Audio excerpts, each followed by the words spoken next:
booed many times in sporting arenas, but to be booed in those circumstances must have been pretty hurtful. Right. It was tough. You know, you feel like you lose your fan base. You feel like you let a lot of people down. People who may have admired what you've done and have had a great deal of appreciation for your accomplishments, and you feel like you worked so hard to let so many people down. And for what? Just before the wall came crashing down on your life, you were the $130 million superstar. Everyone loved you. You were one of the most thrilling players in the history of the NFL, many said. Again, be honest with me. What kind of person did that turn you into? Suddenly going from nothing, the projects in Virginia, to this incredible superstar life. Did it make you somebody that now you don't really recognize? Yeah, it did. And, you know, growing up and being raised with outstanding morals and values, you know, that was instilled in me from my mom, you know, and my dad. You know, I sort of became a person that I didn't really know. You know, I was always humble, always respectful, and I continued to stay that way. But at some point, some splash of arrogance, I think, overtook me. And I can honestly say I let money change me, in a sense. And, you know, anytime that happens, that's a recipe for disaster. And it led me down a dark road. I mean, you know, you say money change you. I think it would change anybody, that kind of money. Never mind somebody who's had literally nothing. Yeah. To suddenly get $130 million attached to your name. At 24 years old, that was a lot. You know, and being 32 now and looking back, I just understand the magnitude of, you know, how my life changed so much. And, you know, I had all the right people around me, giving me the right advice. It was just Mike's world. I wanted to do it my way and my way only. And, you know, like I said, it's just a situation where you kind of lose sight of what's right and you know, head down the dead end road. Now, that day in 2007 when the police raided this house, they took 66 dogs away and the dead bodies of 8 more. What did you think the moment you heard this had happened? I was on the golf course and, you know, I'm probably playing one of the best games of my life, and I just immediately thought that everything was going to come crashing down. And, you know, 5 seconds later, started to think of how could I turn it around? What could I do? What could save me and salvage the situation? But I knew that it was the investigation was going to be deeper, and, you know, somebody was going to try to figure out what was going on. So immediately I was just trying to find out what I could do to get myself out of it and try to turn that corner. You lied to the NFL bosses and you expressed bitter regret for that. They were decent people, you deserved better. You've admitted that in the book. What about your family? Did you lie to them? I lied to my mom. You know, she really didn't know what was going on. I think it heard, you know, just from people, you know, word of mouth that, you know, I was engaging in illegal activity. But, you know, she couldn't put a finger on it, and nobody else knew.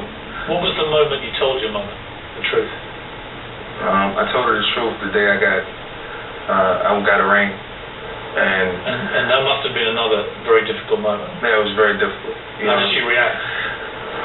She was just upset, disappointed. I think my mom cried for, you know, 4 or 5 days, you know, straight. And everybody else around me who, you know, loved me and cared about me, because they just didn't think that it would go that far. They didn't think I would end up going to prison eventually. And, you know, it was a dramatic change for everybody's life.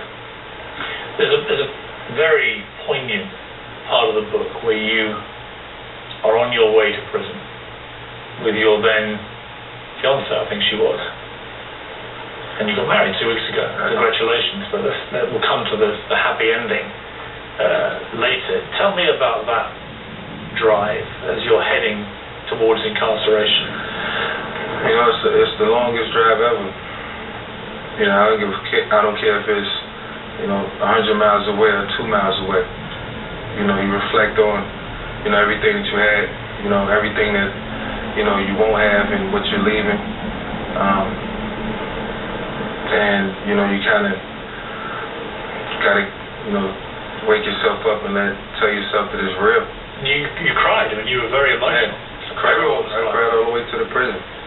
I mean, all the way up until I got out the car and you know, walked up to the guards and put my hands in handcuffs.